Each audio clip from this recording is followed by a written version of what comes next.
Thank you for visiting our channel. Today I came out to review and also quick unbox this beautiful projector. It is called Energon 2. It is done by a company called Artlii and it is jam-packed with Bluetooth, Wi-Fi 2.4 and 5G Miracast, and also it does support Dolby Digital, and on top of that it goes up to 250 inches. I just want to mention that on the paper they have indicated 340 ANSI lumens. One more thing, that it does intake 4K, but the native resolution on this is 1080p. And I do not want to forget, if you haven't subscribed to our channel, click the subscribe button. Make sure you share this with your friends and family, and make sure you click the notification icon, select all, in order to get notified once we have a new video out. On top of that, if you have a question, drop them at the bottom of the video. We love to help you out ASAP, and don't forget to click the like button. It really motivates us to make these type of videos quickly with a little more detail every time. So here you go. This is how the box really looks.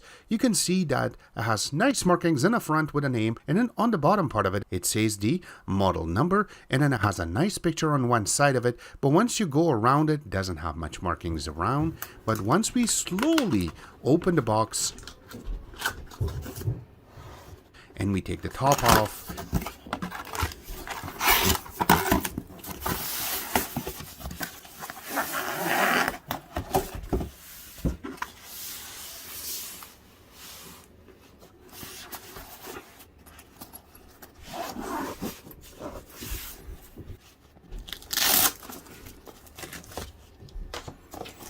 and then we take the projector out and then rust the components. Here are all the components that are part of the box. So yes, it comes with a IR remote. It is inside of a plastic, but when you take it out, you can see the IR part. The part that will select will sit, and the part that will sit when you put it on the table so it doesn't wobble, which is really good. Now, when you look around it, it's designed really nicely so it fits your hand accurately. That's not the only thing. Go around, you have a little part right over here, so you can open it, and that's where you got to put two AAA batteries, which is not included in the box. And that's how you're going to put it back together. Going on the front part of it, you have a bunch of buttons, which you're going to need to play with your actual projector.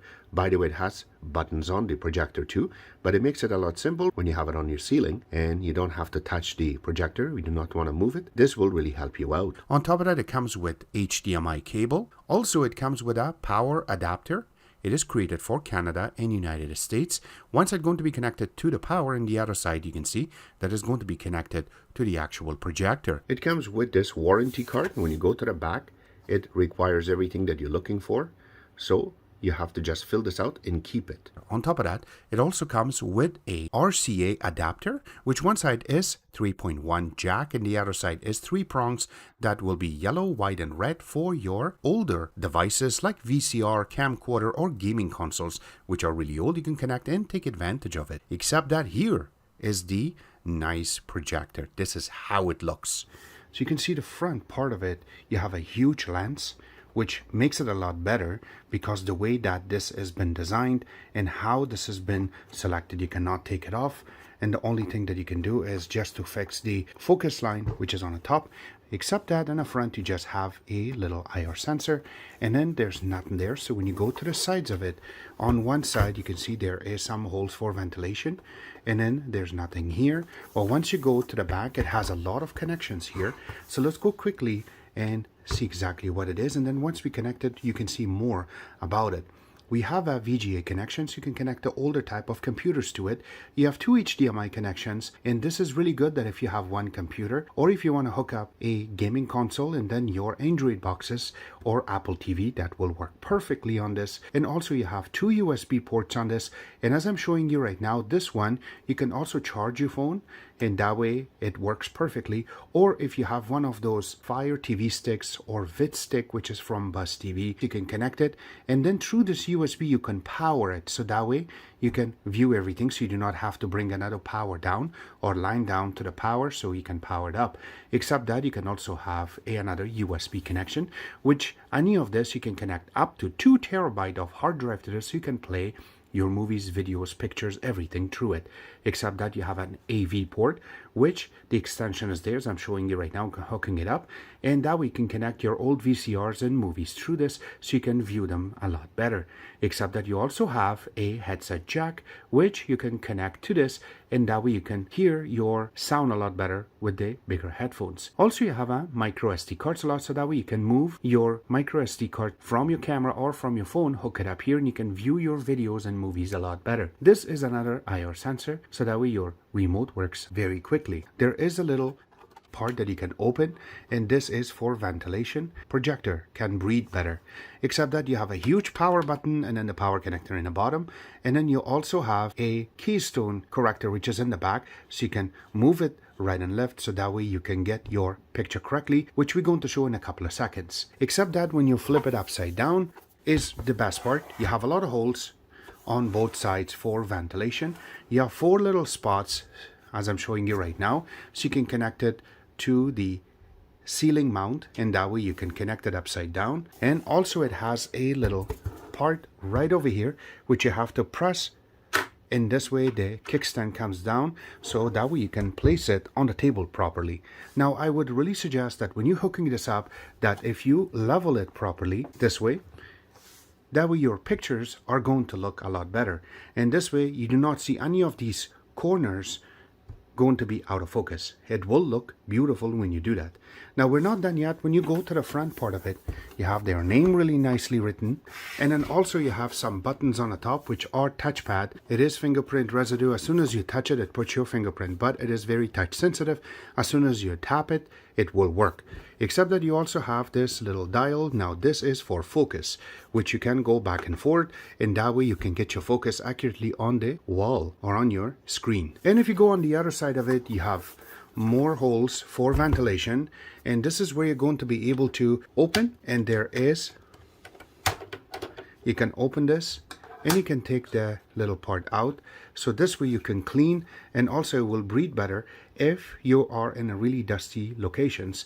This is how you're going to be able to clean up your projector so you don't see a lot of dust. Now to connect it for very first time, make sure you connect the power first, and then the power in the back, and then you have to press the power button, or using the remote just press the power to power it up. So as soon as you turn it on, this is what you should see, is this screen. So this is their main menu. You have the media player, which you can open if you have a hard drive hooked up. You should be able to see all the pictures in there, except that you have source, you have settings, you have the Miracast or iOS cast, that's called mirroring, and also the DLNA. But let's go through first. We're going to start playing with it. In order to play with settings, you just have to use your remote, point to the screen, and select settings. Under settings, there are a lot of things that you're really going to see. The number one is going to be your Wi-Fi. So you can select down and you can click on it so it can scan for a new Wi-Fi name. And then we need to go to Bluetooth, and then we're going to click on scan. But before we do that, we have to turn on our Bluetooth speakers. Now that our speaker is looking to be connected, we're going to search and we're going to find our speaker. So I'm just going to keep it right over here so we can see it, that it is blinking. That means that it's looking for the Bluetooth to be connected. And it shows it second one on the list. I will select. And there you go. Now it is connected. So that's how easy it is to connect your Bluetooth speaker so you can get a better sound out of it. Now the latency with the speakers itself, when we were playing with it, it is not that much. It's very good, by the way, when you are trying to play something on the screen and you want to get the sound out from your Bluetooth speaker. So I'm going to give them a thumbs up for making that work really good. Now one more thing I wanted to mention, that this projector also going to give you your 5G network. So it's 2.4 gigahertz network and 5G. So this way you get your Wi-Fi a lot better. So if you have to Miracast anything to this, it will work a lot better, which we will show you on this. The next part is the projection. Now from here, if you hook it up to your ceiling and it's upside down, you can fix it. Or if it's behind a screen, you can fix that too by just clicking and selecting which one you like to play with. And that way you will be able to easily fix it.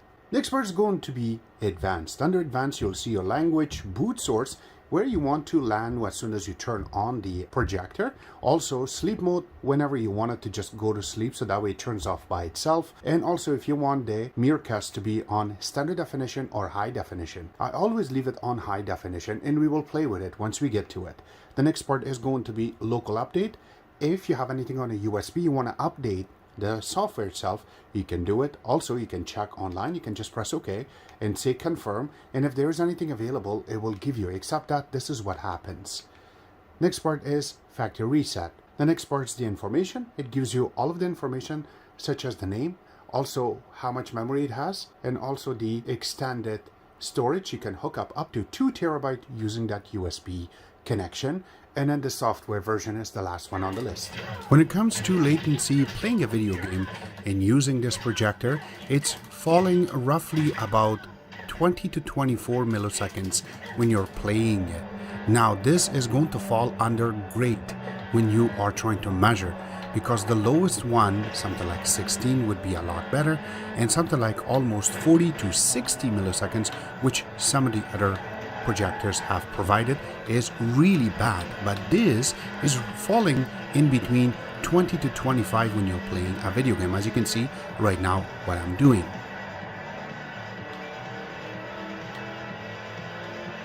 So for Miracast, this is the screen you should see first. Using your phone, we will go through and we will connect it. So on your phone you should get a name, which is, mine says Artlii, and I will select it. It will tell you start now, so we will select it, and it takes a couple of seconds for it to start, and you see that it says connect successful. It'll take a couple of seconds, and now you have the full screen on the wall. So now you can play with it to go next, and if you have any apps you want to play through, you can do that too, and very easily you should be able to play with the actual phone on your screen. Now, in order to get your 4K resolution, let's go to display. This is one of the Android boxes that we're going to use. And we're going to, there you go, screen resolution. And you can see right now that we are set up as 4K. That is correct. This is 4K resolution. Now, how can you see it on the actual projector? Is very easy. When you press source, it will tell you directly on the screen that this is 4K and 30 Hertz. So that's how you can tell that how good this projector is for intake. Now the last thing that we done is turn on the light in the room, and we have a dimmable light, so that way you can make it to go a little dim or you can make it lit. And I gotta mention that it works perfect. Yes, some of the parts will fade out a little bit, but it is very viewable even when the lights are on. But this projector is really created for a dark room. Now to fix the Keystone, it's very easy. There's a little knob right in the back of your projector. You have to move that right or left, and you can see that it gives you roughly about 15 degrees to correct it. On top of that, you have the focus dial, which is right on top of the projector. This way you can focus the screen properly so you can see everything very clear. Now to gain access into going and using the digital zoom, you have to go to source, go to image, and then the bottom part will be digital zoom. So if you select right now, we are selected as 100, but we want to bring it down. You just have to keep bringing it down, and that way you can make the screen smaller. You can see how small it got. Now if I have to make this bigger, and you can see right now that I am not clicking anything, but it was still blinking because it got smaller and very small. So now you have to point the remote to the actual screen, and you can press, and the IR sensor is so good that it will work for you like charm to go back into 100%, which is this big right now. You can see it, that it goes all the way across. And I have to mention that none of the corners are out of focus at the moment. It looks beautiful because we have leveled the actual projector properly. All the links will be available. We can order it from, except that I hope you guys like our video. If you do like it, click the like button, subscribe button on the top, comment on the bottom. Always remember to visit our own website, which is xctex.info. Like us on Facebook, follow us on Twitter, Instagram, and other social networking places. And thank you.